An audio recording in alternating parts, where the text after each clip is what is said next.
Here's the story about how serigraphy was invented, also known as silkscreen printing.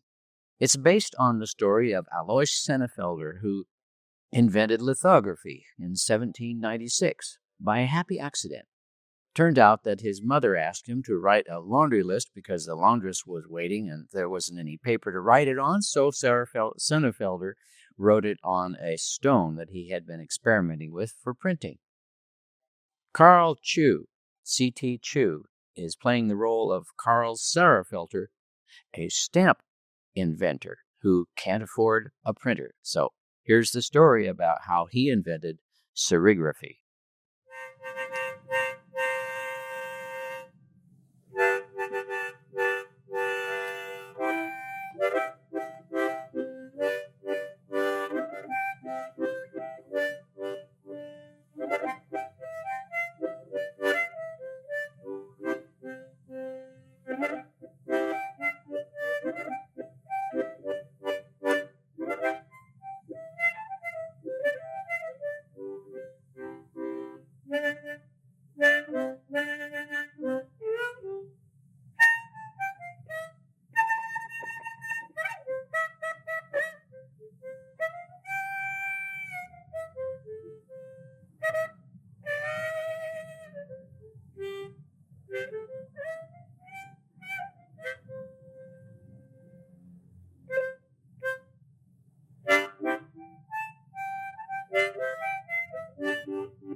How old was I when I met Carl Chu? I can't remember when he wasn't around. Among my students at the University of Washington, he was one of the most creative people around.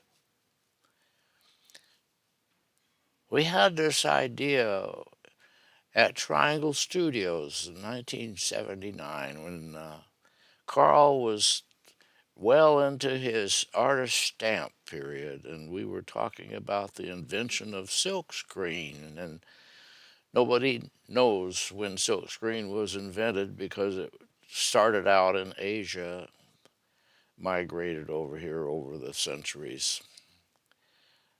But Carl said if there could be a story about the invention of silkscreen, it might go along the lines of the invention of lithography, which was invented by Alois Senefelder in the 1700s. It was by accident that Senefelder discovered lithography, a principle of etching on stones, because he was too poor to hire an engraver for metal. He was fooling around with greases and blocks of limestone to etch and so on, and his somebody in his family needed a grocery list written down, and they wrote it on a stone, and then he couldn't wipe the image off the stone because of the chemistry between crayon, and the rest is history anyway. Carl said, well, how about if somebody named Alois Senefelder, playing on the name of Senefelder and Serigraph, how might that be? He's too poor to pay his bills at the printer for his artist stamps, and so he has to figure out how to do it on his own. Well, Carl asked Kenny Levine and of the Ivory and Kenny Levine team to make a 16 millimeter black and white film to give it an appearance of antiquity. And he got Carolyn Law, another artist at Triangle Studios. In fact, she co-founded Triangle Studios with Norie Sato. And Norie was there, and he got everybody together to be the actors in his little idea. Oh, that's me. Anyway, he set up a table with all of his tools and detritus, and showing how he was experimenting with making stamps on his own. And he was interrupted when, in the role of the grocery boy, Norie Sato came to the screen door and interrupted him, and said, "You know, I'm here to get the groceries, to do the shopping, like today when people can have their groceries delivered." That's Carolyn coming along there. "Alois, dear, I need the groceries, and you need to write the list out for the grocery person, because the grocery person, you get the idea." Well, anyway, he kind of forgets about it, and she says, "Oh, this is take two." I loved Carolyn and Carl and Norie and all those artists at the University of Washington in the 70s. They were a creative lot. They were risk takers. No one was doing what they were doing. They were even doing video art in the 70s. Well, those were the days. I call it the salad days of my career, owing to Carl and the others. Yeah, well, now those days are gone, and I'm still enjoying myself. In fact, I have this archive of old videotapes that I can go back and fine tune and apply some of today's newer technologies like digital editing. Yeah, well, I don't like to wax nostalgic too much because the past is gone. I enjoyed it. Um, Philosophically speaking, some of the some of the principles that I picked up from my students when I was at the campus and then later on for years and years at Triangle Studios, um, it was like postgraduate work for me. I got my Master of Arts in, what was it, 1966, and then I got the job at the UW and I taught there for almost 20 years. And then in the middle of those 20 years, in 1976, I was invited to join the former Master of Fine Art students in a cooperative studio, and I took it because I needed the space, and they had an agreement that was an open studio, no walls, and everybody had to bring some kind of equipment to it to share with everybody else. And I had an etching press, and Norie had a lithograph press, and Carl had a table saw. You get the idea. Oh, here he is handing off his screen door to Norie. Anyway, we learned a lot. And I think for the students too, it was like postgraduate work.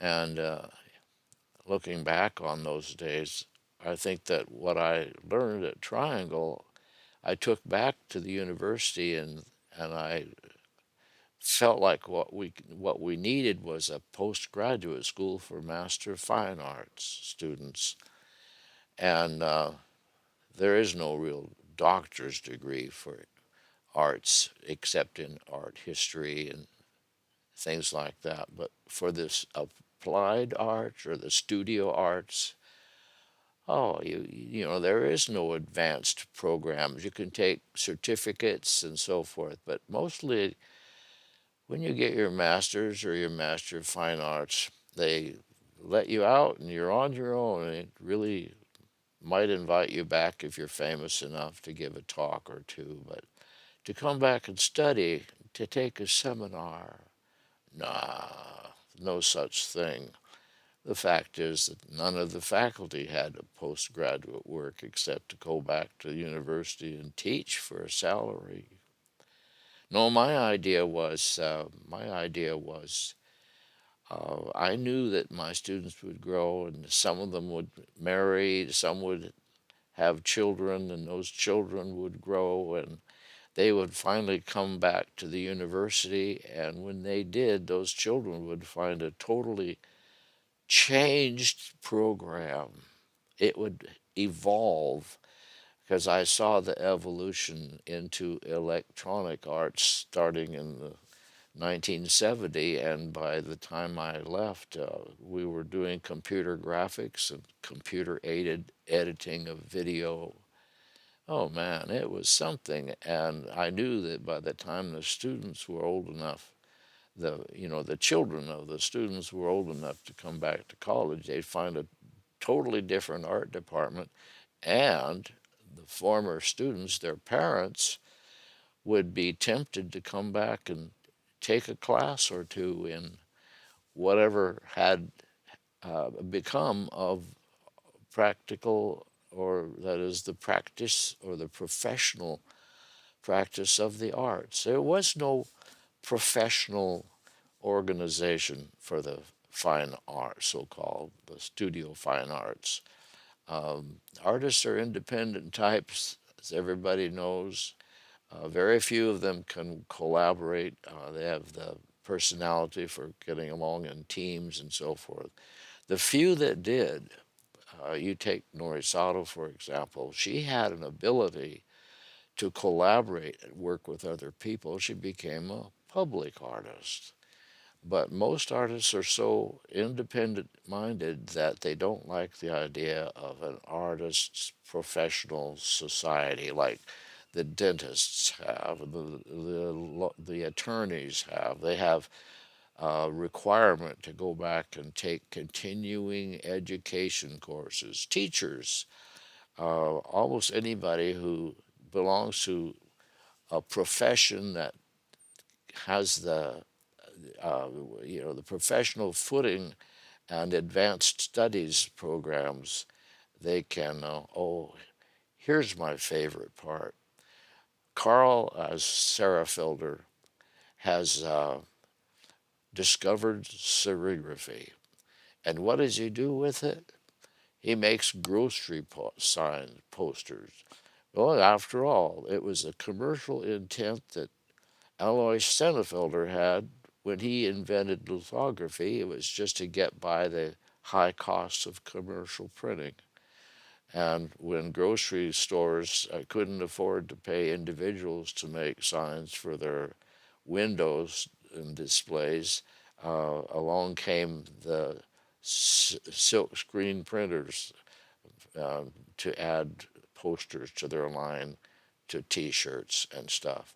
It was, after all, printing always was a commercial process when it became industrialized, and so it's going today, I kind of think, but that's a whole nother topic. Well, I reached the end of the original footage, and time for me to quiet down, and hope you enjoyed it. I'm Bill Ritchie.